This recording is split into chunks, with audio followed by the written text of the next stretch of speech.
मैं ओम प्रकाश यादव आप सभी का ब्लूमिंग माइंड क्लासेस में स्वागत करता हूं। आशा करता हूं आप बहुत ही अच्छे होंगे। आज की इस वीडियो में हम लोग भारत के राष्ट्रीय राजमार्गों के विषय में चर्चा करने वाले हैं, तो आप लोग वीडियो को पूरा अंत तक देखिएगा। देखिए, जो भारत में परिवहन एवं संचार व्यवस्था, तो जैसे किसी देश की वृद्धि या उसके विकास के लिए शिक्षा, स्वास्थ्य और एक अच्छे नेता की आवश्यकता होती है, वैसे ही उस देश की वृद्धि में सहायक एक प्रमुख अंग होता है वहाँ का परिवहन और वहाँ की संचार व्यवस्था।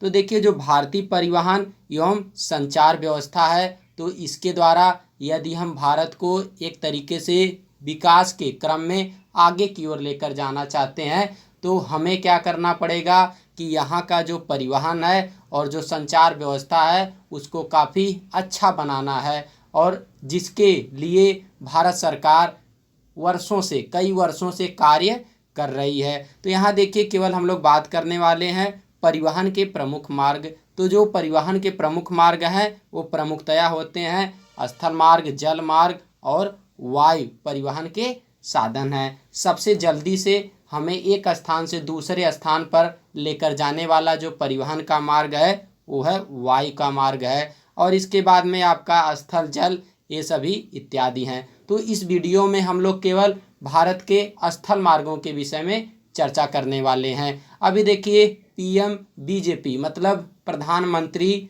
भारत जोड़ो परियोजना के द्वारा यह निर्णय लिया गया है कि भारत में सड़कों के अच्छे निर्माण के लिए निजी क्षेत्रों को बढ़ावा दिया जाएगा, जिसके अंतर्गत बीओटी का मतलब होता है बनाओ, ऑपरेट करो और इसके बाद में ट्रांसफ़र करो, मतलब बनाओ, चलाओ और स्थानांतरित करो। इस योजना को भारत सरकार ने लगाया है। तो इसके अंतर्गत जब ज़्यादातर मात्रा में सड़कों का निर्माण होगा, हाईवों का निर्माण होगा, तो देखिए, कुछ भी यदि विकास होता है तो कुछ हानियाँ होती हैं, मतलब कुछ लाभ होता है तो कुछ नुकसान भी होता है। लेकिन जो सड़कें हैं उनका बनना भी ज़रूरी है। लेकिन क्या है, यदि सड़कें किसी भी स्थान से जाती हैं तो जो भी पेड़ काटे जाते हैं उतनी मात्रा में पेड़ लगाया भी जाना चाहिए, लेकिन ऐसा नहीं हो पाता है। ऐसा करना पड़ेगा जिससे हमारा पर्यावरण भी संतुलित रहेगा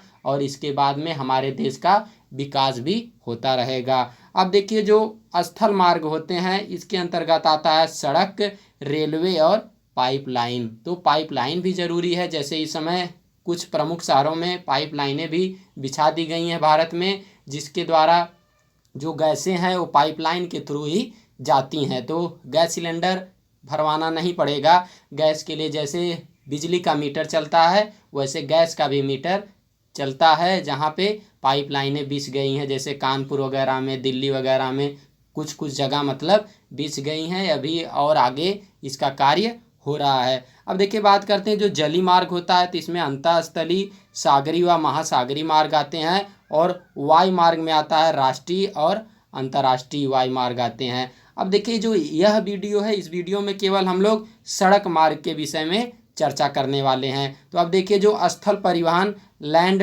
ट्रांसपोर्ट होता है तो इसमें प्रमुख होता है सड़क और रेल मार्ग होता है। तो सड़क परिवहन के विषय में ही चर्चा किया जाएगा। तो रोड ट्रांसपोर्ट, भारत का सड़क जाल विश्व के विशालतम सड़क जालों में से एक है, जिसकी कुल लंबाई 56.03 लाख किलोमीटर है। सड़क के प्रकार, संरचना व क्षमता के आधार पर सड़कें प्रमुखतया दो प्रकार की होती हैं। एक होती है पक्की सड़कें और एक होती है कच्ची सड़कें। जो देखिए, जो कच्ची सड़कें होती हैं ज़्यादातर ग्रामीण इलाकों में होती हैं। तो ये जो कच्ची सड़कें होती हैं इनका निर्माण ग्राम पंचायत व जिला परिषद द्वारा किया जाता है, और इसके बाद में जो पक्की सड़कें होती हैं, जो राष्ट्रीय राजमार्ग होते हैं, वो तो केंद्र के द्वारा बनाए जाते हैं।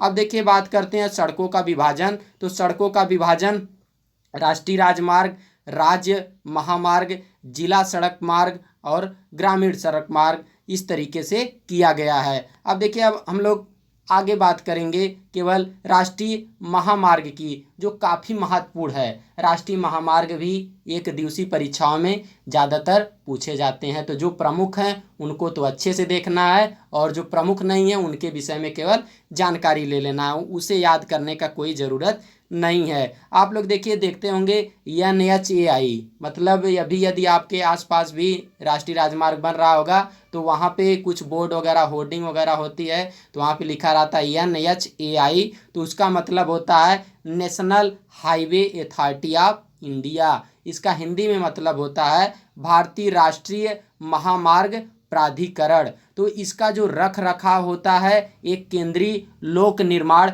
विभाग करता है, CPWD, central public work department, CPWD central public work department करता है। और भारत में जो राष्ट्रीय राजमार्ग की कुल लंबाई है वो आपका है 1,32,500 किलोमीटर है। और राष्ट्रीय राजमार्ग की सर्वाधिक लंबाई भारत में महाराष्ट्र में है, महाराष्ट्र की राजधानी मुंबई है। तो यहाँ पे जो लंबाई है 17,757 किलोमीटर है। और इसके बाद में यूपी में है, फिर राजस्थान में सर्वाधिक लंबाई है, फिर आपका मध्य प्रदेश में सर्वाधिक लंबाई है। मध्य प्रदेश को सोया हुआ प्रदेश, वनों का प्रदेश कहते हैं, और मध्य प्रदेश को टाइगर स्टेट भी कहा जाता है। अब देखिए, बात करते हैं भारत का सबसे लंबा राष्ट्रीय राजमार्ग NH-44 है, जो श्रीनगर, जो जम्मू कश्मीर में अवस्थित है। जम्मू कश्मीर की दो राजधानियां हैं, एक आपका है जम्मू है जो ठंडी में है, और एक श्रीनगर है जो गर्मी में पड़ता है।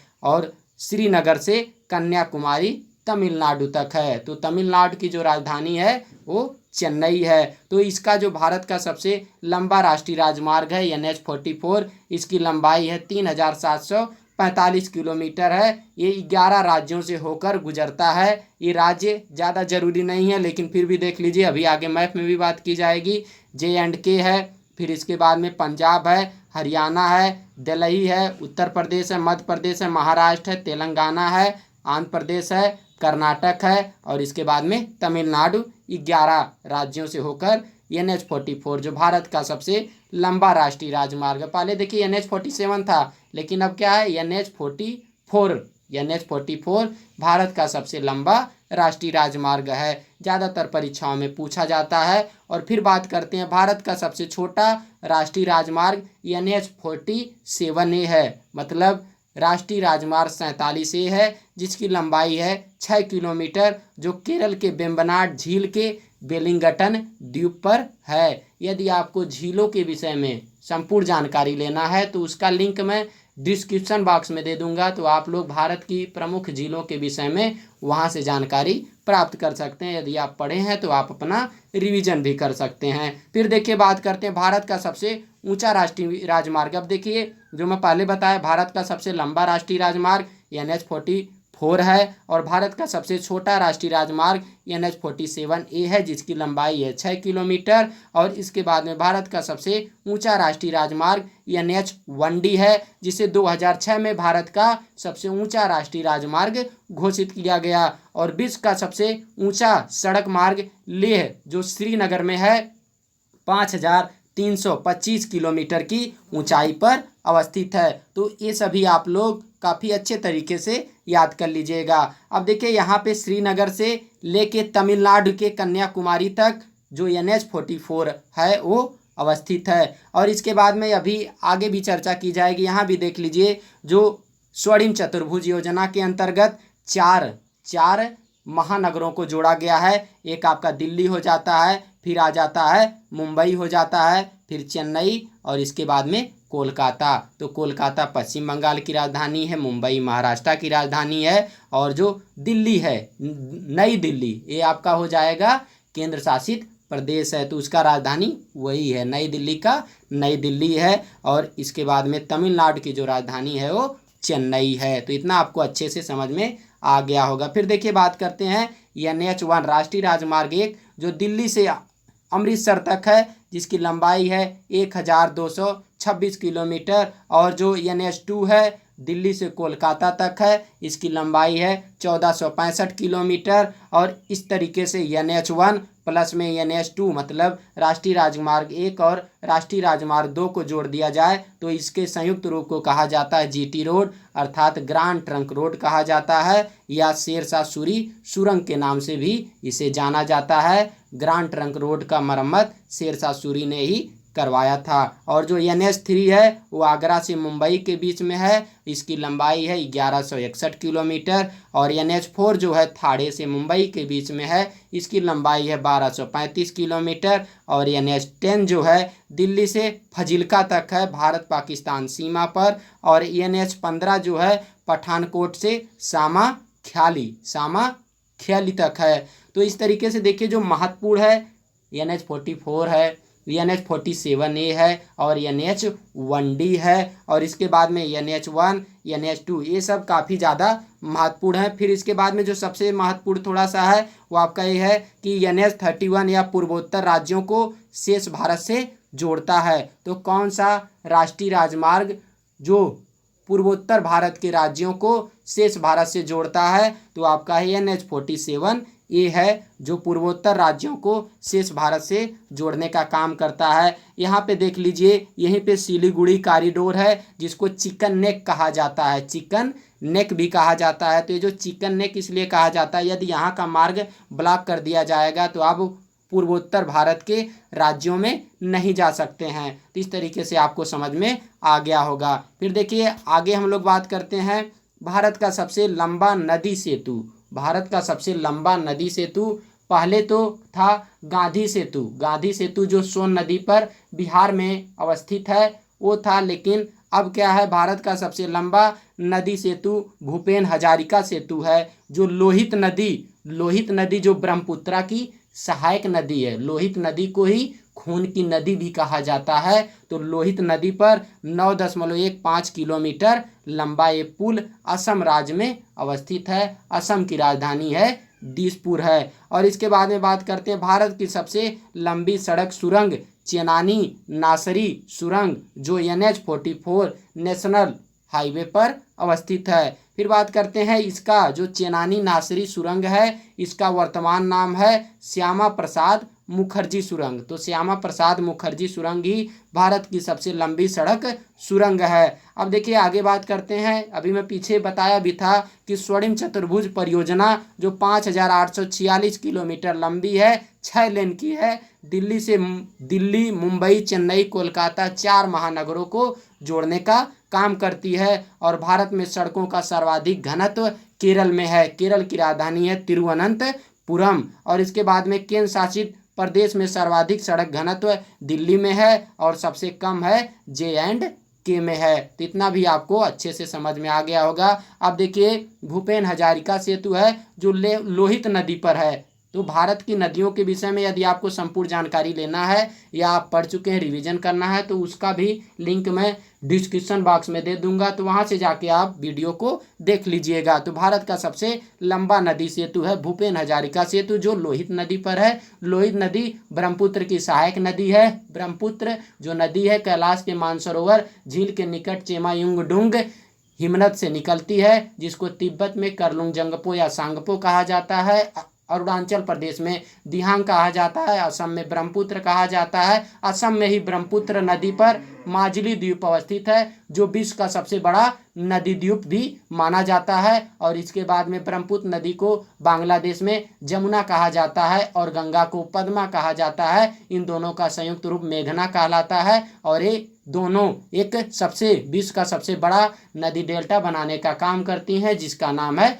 सुंदरवन डेल्टा। तो इतना भी आपको रिवीजन हो गया होगा। फिर देखिए बात करते हैं सेतु। तो सेतु भारत परियोजना 4 मार्च 2016 से शुरू हुई और नया राष्ट्रीय राजमार्ग NH 703 AA कपूरथला से गोइदवाल साहब तक है। तो इसको भी यदि पूछा जाता है नया राष्ट्रीय राजमार्ग कौन सा है, तो NH 703 AA कपूरथला से गोइदवाला साहब तक है। और इसके बाद में 17 अक्टूबर 2019 को इसका नया नाम श्री गुरु नानक देव जी मार्ग पड़ गया तो श्री गुरु नानक देव जी मार्ग के नाम से भारत का कौन सा राष्ट्रीय राजमार्ग जाना जाता है? तो उसका नाम है NH 703 AA है। फिर बात करते हैं भारत का सबसे लंबा केबल सेतु भरूच जिला गुजरात में नर्मदा नदी पर अवस्थित है और गुजरात में ही सरदार वल्लभ भाई पटेल की मूर्ति भी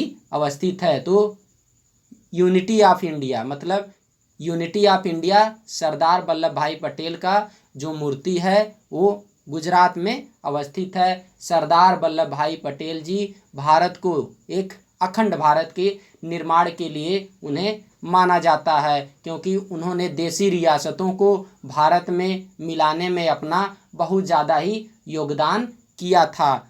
अब देखिए बात करते हैं ये जो भारत का सबसे लंबा केबल सेतु भरूच जिला गुजरात नर्मदा नदी पर है, इसकी लंबाई 1.4 किलोमीटर है। अब बात करते हैं आगे एक्सप्रेसवे। तो एक्सप्रेसवे का मतलब होता है वे बहुलेन वाली पक्की सड़कें जिससे वस्तुओं तथा लोगों का तीव्र गति से स्थानांतरण होता है। मतलब एक स्थान से दूसरे स्थान पर किसी सामान को लेकर जाना या खुद जाना बहुत तीव्र गति से किसी साधन के द्वारा, तो जो सड़क से जाते हैं उस सड़क को एक्सप्रेसवे कहा जाता है। और भारत का सबसे लंबा एक्सप्रेसवे आगरा लखनऊ एक्सप्रेसवे माना जाता है जिसकी लंबाई है 302 किलोमीटर और दूसरा Yamuna expressway 165 kilometre greater Noida से आगरा के बीच में अवस्थित है। तो ये दोनों जो एक्सप्रेसवे हैं ये दोनों उत्तर प्रदेश में ही अवस्थित हैं। उत्तर प्रदेश की राजधानी है लखनऊ। इस समय उत्तर प्रदेश के मुख्यमंत्री का नाम है योगी आदित्यनाथ जी और इसके बाद में यहाँ की जो राज्यपाल हैं उनका नाम है आनंदीबेन पटेल जी जो गुजरात की मुख्यमंत्री भी रह चुकी हैं। तो आपको वीडियो काफ़ी अच्छे से समझ में आया होगा। आप वीडियो के संबंध में अपना सुझाव हमें कमेंट बॉक्स में कमेंट करके दे सकते हैं। आप वीडियो को ज़्यादा से ज़्यादा शेयर करिए और लाइक करिए। चैनल को सब्सक्राइब किए हैं तो अच्छी बात है। अपने दोस्त से भी कहिए चैनल को सब्सक्राइब कर लें जिससे चैनल का थोड़ा ग्रोथ बढ़ता रहे। आप ही लोगों का सहारा है, चैनल तभी बढ़ेगा यदि आप कोशिश करेंगे। आपकी कोशिश हमें कामयाबी दिलाएगी। हम तो ऐसे मेहनत कर रहे हैं। तो धन्यवाद।